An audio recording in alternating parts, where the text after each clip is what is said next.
Bonsoir, bienvenue dans le journal de TV78. Nous sommes le mardi 22 février. Voici les titres. Cette action ce matin de la police aux frontières dans les Yvelines, la PAF a mené une opération de contrôle de véhicules à l'aire de repos de Morinvilliers sur l'autoroute A13. Des vérifications effectuées en collaboration avec l'URSSAF et la CPAM 78 Immersion. L'assurance maladie des Yvelines, justement, vient de s'unir au Restos du Cœur dans le département. Une convention a été signée il y a quelques jours pour permettre un meilleur accès aux soins des bénéficiaires. On en parle avec Emmanuel Naudet-Langlois, président des Restos du Cœur des Yvelines. Enfin, ne cherchez pas de camion sur ce chantier pour tracter des poteaux en béton. Enedis a fait appel à des chevaux de trait. Nina et farceurs ont été missionnés pendant 2 jours par le gestionnaire du réseau d'électricité. Une première sur ce territoire. Dans un instant, donc, ce reportage sur cette action de la police aux frontières, opération de contrôle qui a été menée aujourd'hui sur la 13. Mais d'abord, cette information, une nouvelle sous-préfète pour l'arrondissement de Rambouillet. Florence Guilbert a pris officiellement ses fonctions hier lundi. Une cérémonie d'installation s'est déroulée au monument aux morts de la ville du Sud-Yvelines, originaire de Nice. La haut fonctionnaire de 56 ans était dernièrement la directrice de cabinet adjointe de la ministre déléguée à l'insertion Brigitte Klinker. Elle a déjà été sous-préfète entre 2013 et 2015 à Coutances dans le département de la Manche en Normandie. Elle est principalement connue pour son aide alimentaire. Pourtant, l'objectif de l'association des Restos du Cœur est plus global. Cette mission est celle d'aider les plus démunis. Parmi les actions, notamment celle de faire valoir ses droits et d'accéder aux soins. Une convention en ce sens a été signée très récemment avec l'assurance maladie des Yvelines. Le reportage de Justine Brasier et de Mathilde Franco. Une convention vient d'être signée entre la CPAM des Yvelines et les Restos du Cœur, une concrétisation officielle qui s'inscrit dans la continuité. Si le partenariat était informel, les 2 entités travaillent en collaboration depuis plusieurs années. L'association dispose d'un rôle essentiel, identifier et accompagner des personnes éloignées du système de santé. Les Restos du Cœur connaissent bien les familles qu'ils accompagnent. Et en fait, elles vont pouvoir nous aider à détecter parce que les personnes n'ont pas forcément envie de raconter leurs problèmes auprès d'une institution. Un besoin qui s'est fait ressentir. 30% des personnes renonceraient à des soins sur une période d'1 an. Au centre des Restos du Cœur de Plaisir, ils sont une dizaine de bénévoles à être formés à l'aide à la personne. C'est le cas de François. Bénévole depuis une vingtaine d'années, il a suivi la formation en octobre. C'était beaucoup basé sur la complémentaire santé solidaire. On a régulièrement, et je pense qu'on va en refaire avec des formateurs des formateurs de la CPAM pour apprendre à nos nouveaux bénévoles qui se sentent concernés comment fonctionne la CPAM. Et pour connaître le fonctionnement de la CPAM, l'institution a présenté ses dispositifs aux bénévoles. Que ce soit l'accès aux droits, les complémentaires santé solidaire et la mission dont moi je m'occupe d'accompagnement en santé.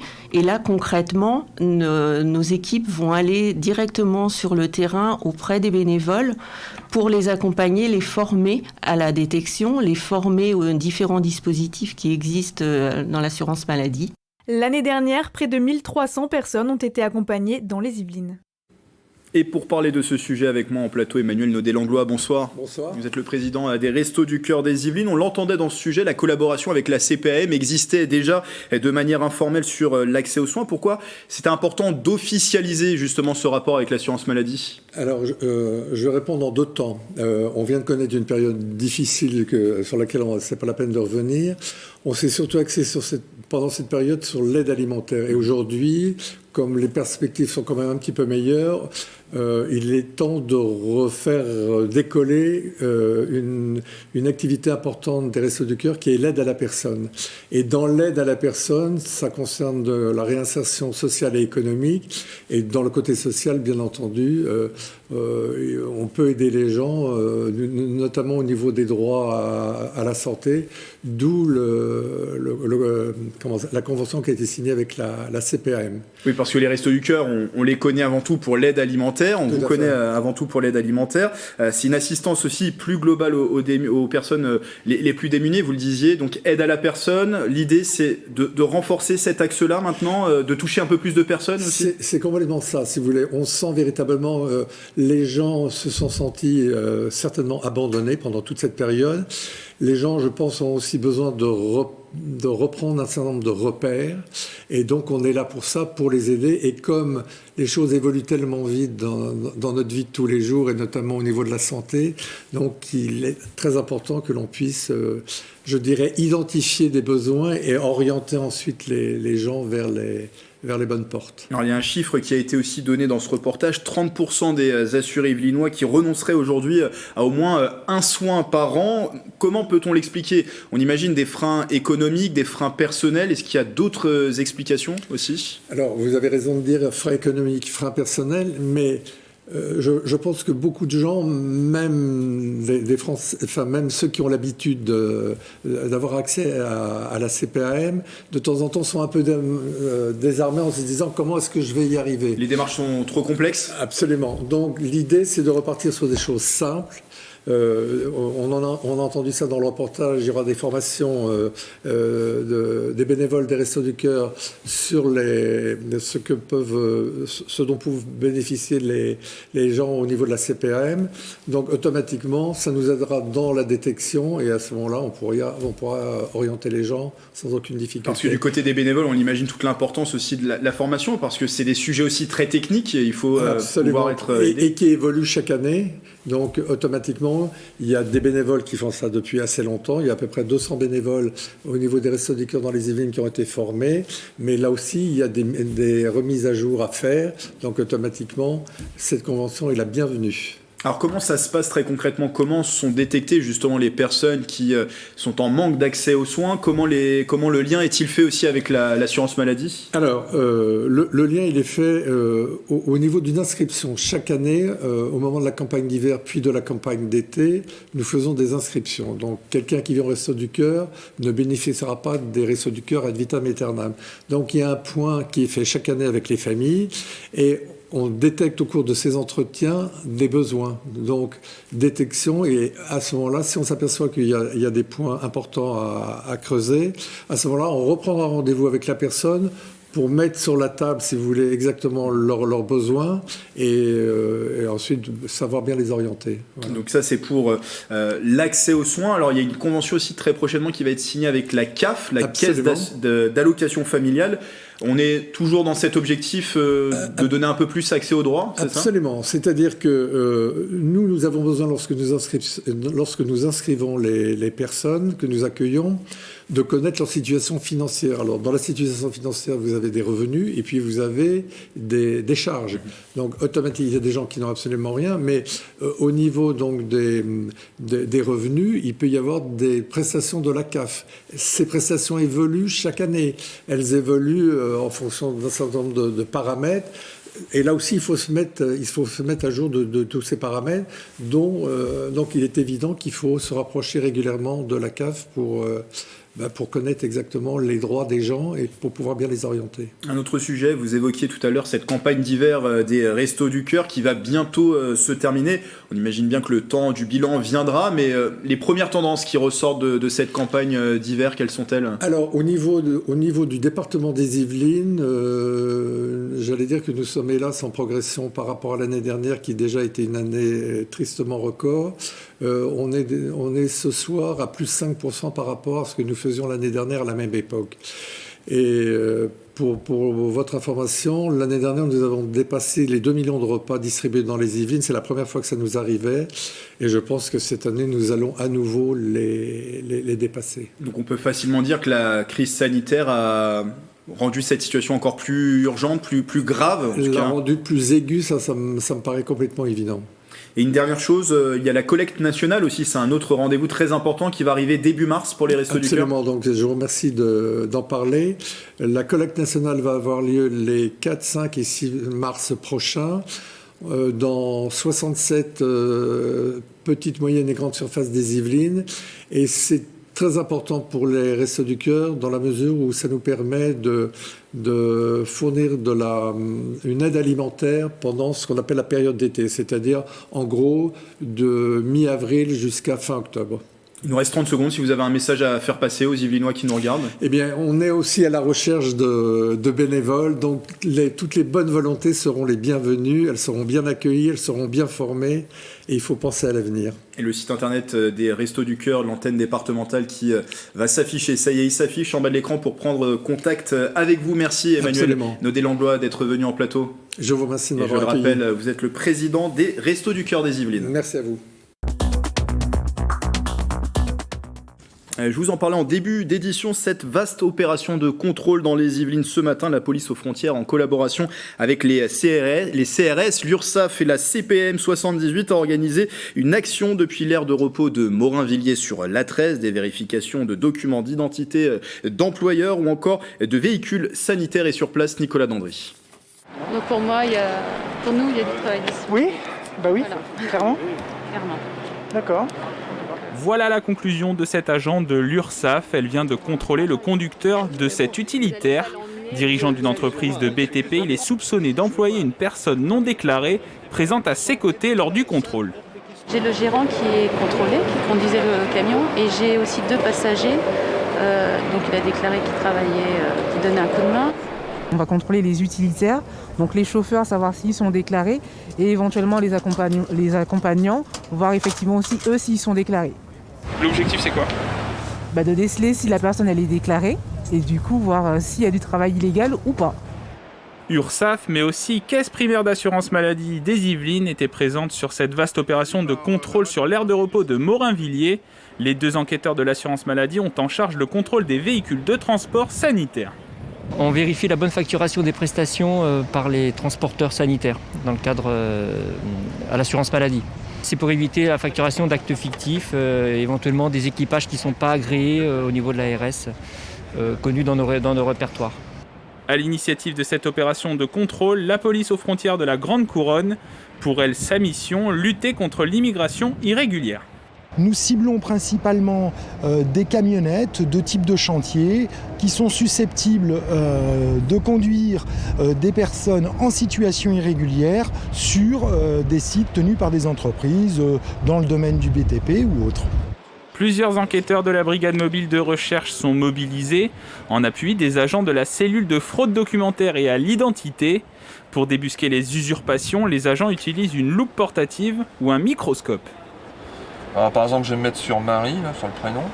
Ça permet en fait d'aller voir si le mode d'impression est bien celui prévu par le pays. Donc là, on peut vraiment voir le détail de l'encre, voir comment elle est.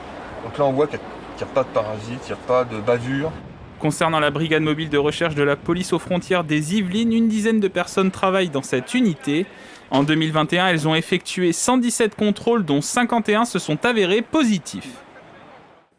On se croirait presque plongé dans un film d'avant-guerre. À Gros-Rouvre, les bruits des sabots ont remplacé les vrombissements des moteurs. Il y a quelques jours, Enedis a fait appel à 2 chevaux de trait pour tracter des poteaux en béton difficiles d'accès. Une initiative guidée par une société normande. Céline Charles. Voici Nina et Farceur, et à leur allure athlétique, on peut deviner que ces chevaux de trait ne sont pas venus ici pour gambader dans les prés. Au contraire, ils ont été missionnés pendant 2 jours par l'entreprise Enedis. Leur objectif, tracter 8 poteaux en béton jusqu'à une zone de dépôt où un camion prendra le relais. Les chevaux donc, ont une encolure, avec un collier qui les préserve de tout effort, de toute difficulté.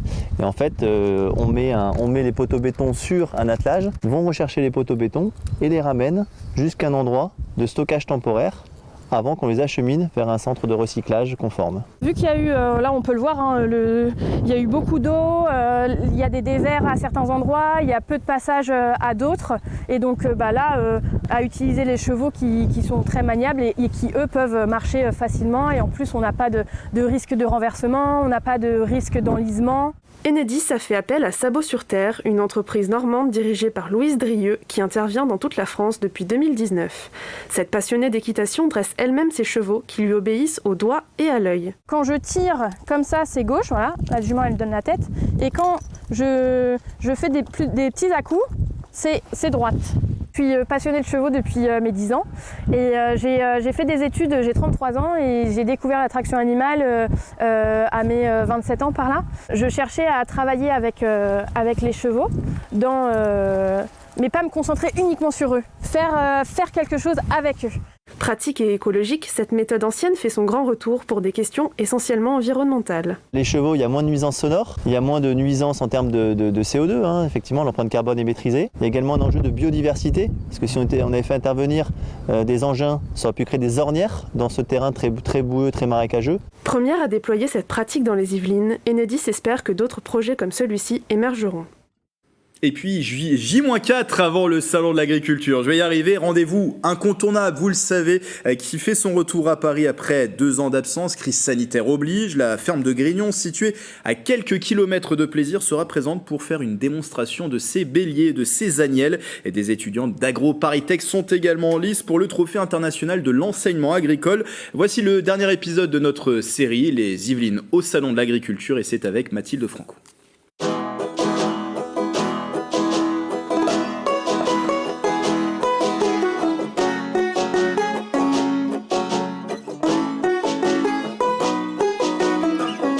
Annulé l'année dernière à cause du Covid-19, le Salon international de l'agriculture se tiendra cette année du 26 février au 6 mars. Plusieurs producteurs yvelinois y seront présents. Nous sommes allés à leur rencontre.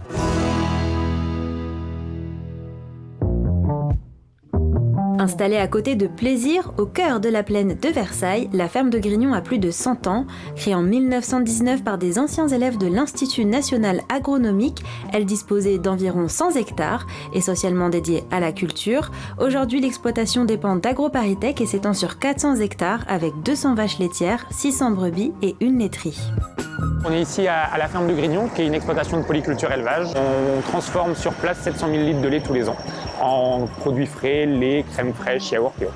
Et depuis 2006, l'exploitation s'est engagée à réduire sa consommation d'énergie et sa production de gaz à effet de serre. Chaque année, on mesure notre performance environnementale, nos émissions de gaz à effet de serre, et d'année en année, on cherche à s'améliorer.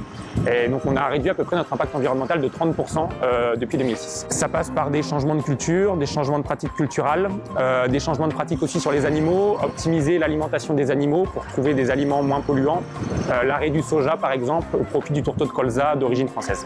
La ferme de Grignon abrite une bergerie avec près de 600 brebis de race Berrichonne et Romane. Et cette année, plusieurs béliers et agnelles seront présentés au Salon de l'agriculture. Donc là on a une agnelle, une des 3 agnelles qui vont être présentées sur le Salon de l'agriculture.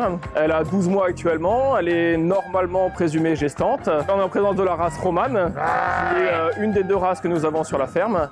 La deuxième étant la Berrichonne et étant présente dans la génétique de la Romane. C'est une race qui a été créée dans les années 70 par croisement génétique entre la Berrichonne, donc race française bouchère, et la Romane, qui est une race russe, qui est une race très prolifique. Donc on est en présence d'une race qui a à la fois des caractéristiques bouchères et des caractéristiques de prolificité. Une vache Primolstein sera également présentée par des étudiantes d'AgroParisTech pour le trophée international de l'enseignement agricole. Le concours dure 4 jours, on a 4 épreuves. On a une épreuve de manipulation où on doit, en fait le but c'est de bien appréhender la vache de manière, en respectant les règles de sécurité. Âgée de 3 ans et demi, Olympe sera face à une 50aine de vaches. Elle a des caractéristiques de la vache, il y a des caractéristiques morphologiques. Au niveau du pis, ouais, elle a des belles mamelles, elle a un bassin assez large. Ouais, il y a la ligne de dos aussi qui est prise en compte. Et après, il y a aussi les aplombs de l'animal qui sont à... C'est l'orientation des membres. Arrivée en 2e position en 2019, la ferme de Grignon va tout faire pour monter sur la première marche du podium cette année. Voilà, c'est la fin de ce journal. Merci de votre fidélité. Le replay est disponible sur notre site internet et notre application mobile. Dans un instant, retrouvez Célia Gatsongo et le 7-8 Culture. Et il sera notamment question de la balade d'hiver, le mini-festival en Vallée de Seine. Belle soirée sur TV78.